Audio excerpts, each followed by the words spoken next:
Hello' everyone, তোমালোকক স্বাগতম জনাইছোঁ মোৰ এই ইউটিউব চেনেলটোলৈ।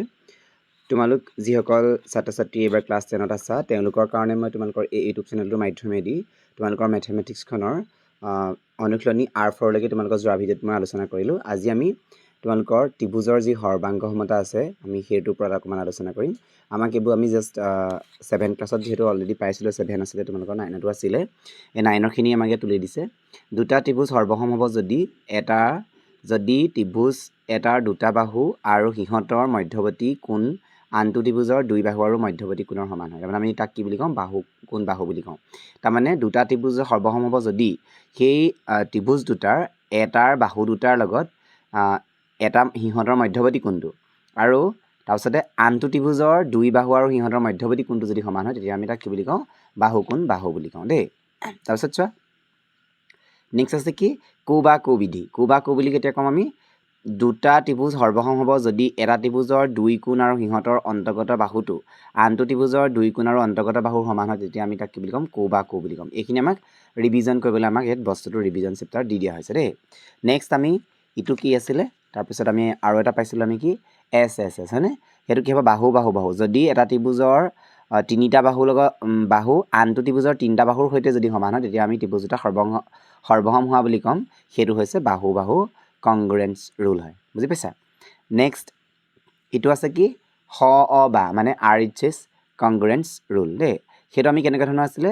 যদি দুটা সমকোণী ত্ৰিভুজৰ ক্ষেত্ৰত এটাৰ কৰ্ণ আৰু আন এটা বাহু আনটোৰ কৰ্ণ আৰু এটা বাহুৰ সৈতে সমান হয় তেন্তে ত্ৰিভুজ দুটা সৰ্বসম হ'ব। তাৰমানে দুটা সমকোণী ত্ৰিভুজ আছে ধৰি লোৱা, তাৰে এটা কৰ্ণ আৰু আনটো বাহু, সেই বাহুটো আনটো ত্ৰিভুজৰ কৰ্ণ আৰু এটা বাহুৰ সৈতে যদি সমান হয় তেন্তে আমি তাক কি বুলি ক'ম? ত্ৰিভুজ দুটা সৰ্বাংগ হোৱা বুলি ক'ম বা সৰ্বসম হোৱা বুলি ক'ম। গতিকে আমি এইবিলাক চব 9ত তোমালোকে এই অংকবিলাক পাইছিলে, হয়নে নহয়? গতিকে আমাক এইকেইটা ৰিভিজন কৰিবলৈ ইয়াত দিছিলে। এতিয়া আমি তোমালোকৰ অনুশীলনী যিটো R5 আছে আমি সেইটো আলোচনা কৰিম।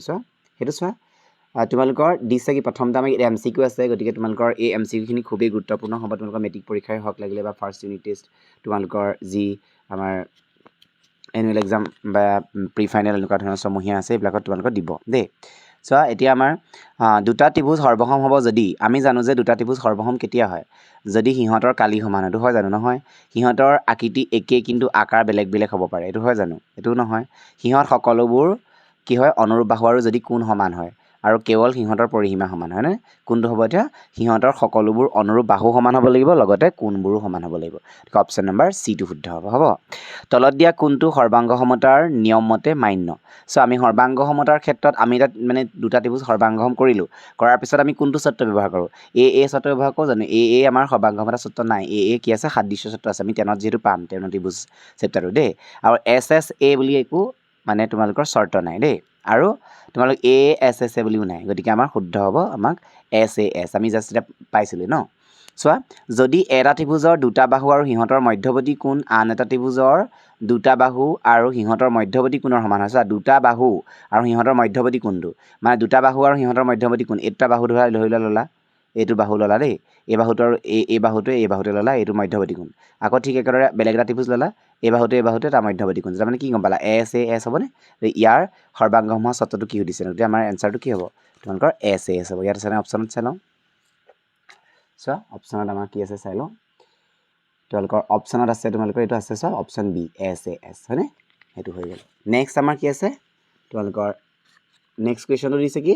দুটা কোণ আৰু সিহঁতৰ মধ্যৱৰ্তী বাহু সমান হ'লে কোনটো সৰ্বাংগ সমতাৰ চৰ্ত ব্যৱহাৰ কৰা হয়? চোৱা, দুটা কোণ আৰু সিহঁতৰ মধ্যৱৰ্তী বাহু, দুটা কোণ বুলি কোৱাৰ লগে লগে আমাৰ সিহঁতৰ মধ্যৱৰ্তী বাহু তাৰমানে দুটা কোণ, দুফাল দুটা আছে, তাৰমানে মাজতে কি আছে? তোমালোকৰ বাহুটো আছে। গতিকে এছটো মাজত আছে, দুটা কোণ বাহিৰত আছে, তাৰমানে অপশ্যন নম্বৰ বি ডাইৰেক্ট ওলাই আছে এনচাৰটো।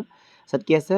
দুটা সমকোণী ত্ৰিভুজ RHS চৰ্তৰ দ্বাৰা সৰ্বাংগম হ'লে সিহঁতৰ সমান জোখৰ অতিভুজ আৰু এটা সূক্ষ্মকোণ থাকিব লাগিব, আৰু দুটা সূক্ষ্মকোণ থাকিব লাগিব, অতিভুজ আৰু এডাল অনুৰূপ বাহু থাকিব লাগিব, আটাইবোৰ বাহু হ'ব লাগিব। আমাৰ দুটা সমকোণী ত্ৰিভুজ যে আমি RHS চৰ্তৰ দ্বাৰা সৰ্বাংগম কৰোঁ, তাত কি থাকিব লাগে? আমি এটা সমকোণী ত্ৰিভুজ আঁকাচোন। এইটো এটা সমকোণী ত্ৰিভুজ থাকিলা, তুমি এইটো এটা সমকোণী ত্ৰিভুজ থাকিলা। তাত কি থাকে? এডাল অতিভুজ থাকে আৰু এডাল বাহু থাকে। গতিকে অপশ্যন নম্বৰ চিটো শুদ্ধ হয়নে? তাত চোৱা, AAS সৰ্বাংগ সমতাৰ চৰ্তই কি বুজায়? দুটা কোণ আৰু দুটা কোণ চিৰিয়েলকৈ আছে, একাদিক্ৰমে আছে, আৰু বাহুটো ছাইডত আছে। দুটা কোণ আৰু এটা বাহু হ'ব যিটো কোন দুটাৰ মধ্যৱৰ্তী নহয় এই কোন দুটাৰ মাজত নাথাকে তাৰমানে অপশ্যন নম্বৰ এইটোৱে শুদ্ধ বাকীখিনি পঢ়ি নাচালেও হ'ব চ' নেক্সট চোৱা তোমালোকৰ 7 নম্বৰ কুৱেশ্যনটো চোৱা 7ত কি দিছে যদি A equal to D B equal to E আৰু A B equal to D E তেন্তে ত্ৰিভুজ এ বি চি সৰ্বাংগসম ত্ৰিভুজ ডি ই এফৰ চৰ্ত হ'ব তাৰপিছত ইয়াত কি দেখিছা প্ৰথমে দুটা বাহু আৰু তোমালোকৰ দুটা কোণ প্ৰথমে সমান আকৌ এইটো এটা কোণ দুটা কোণ সমান তাৰপিছত নেক্সট তাত বাহু আছে তাত ক'ত আছে কোনটো আছে অপশ্যন চোৱা এ এ এছ হয়নে নহয় অপশ্যন নম্বৰ বি ডাইৰেক্ট পাই আছোঁ আমি নেক্সট চোৱা ত্ৰিভুজ এ বি চি আৰু ত্ৰিভুজ পি কিউ আৰৰ A B equal to P Q আকৌ B C equal to Q R A C equal to P R হ'লে ত্ৰিভুজ দুটা সৰ্বাংগসম হ'ব চৰ্তটো কি হ'ব গতিকে গোটেইকেইটা বাহু সমান মানে এইটো ত্ৰিভুজ দুটা সৰ্বাংগসম হ'বলৈ গতিকে এছ এছ হ'ব হয়নে নহয় এতিয়া চোৱা এইটো কি চিন সমান চিনৰ ওপৰত যেতিয়া সদৃশ চিনটো দিওঁ আমি কিটো চিন বুজাওঁ আমি 9ত এইটো পাই আহিছোঁ সৰ্বাংগসমতা হয়নে নহয় 9 নম্বৰ কুৱেশ্যনটো পাই গ'লোঁ আৰু চোৱা 10 নম্বৰ কুৱেশ্যনটো কি আছে সৰ্বসম ত্ৰিভুজবোৰত থাকিব কি থাকে সৰ্বসম ত্ৰিভুজবোৰত আমি জানো যে দুটা ত্ৰিভুজ যেতিয়া সৰ্বাংগসম হয় তেতিয়া আমাৰ তাত কি থাকে সমান অনুৰূপ বাহু থাকে ইয়েছ থাকে সমান অনুৰূপ কোণ থাকে আৰু দুইটা ত্ৰিভুজ দুটা কেনেকুৱা হয় একে আকৃতি আৰু একে আকাৰ হয়নে হয় আকৃতিটো একেই হয় আৰু আকাৰটো একেই হ'ব লাগিব গোটেইকেইটাই শুদ্ধ অপশ্যন নম্বৰ ডি শুদ্ধ চোৱা তোমালোকক মই আজি এই ৰিভিজন 5টো তোমালোকক মই কমপ্লিটলি চলিউশ্যন ইয়াত তোমালোকক MCখিনি দেখাই দিছোঁ এইখিনি বহুত খুবেই গুৰুত্ব আৰু বুজাইও দিছোঁ তোমালোকক গতিকে তোমালোকৰ এনেকুৱা ধৰণৰ ভিডিঅ' যদি তোমালোকৰ নেক্সট মানে প্ৰয়োজন হৈ থাকে গোটেই কিতাপখনৰ নতুন যিখন মেথছ আছে তোমালোকক মই গোটেইখনেই চলিউশ্যন কৰি গৈ থাকিম তোমালোকে মোক খালি ছাপৰ্ট কৰি যাবা তোমালোকে আৰু কোনোবা যদি নতুনকৈ আহিছা মোৰ চেনেলত তেনেহ'লে চেনেলটো ছাবস্ক্ৰাইব কৰি থবা নেক্সট আমি তোমালোকৰ বাস্তৱ সংখ্যা পঢ়িম বাস্তৱ সংখ্যাৰ ওপৰত আমি নেক্সট ভিডিঅ'ত পঢ়িম তোমালোকৰ আজিলৈ আহোঁ বাই বাই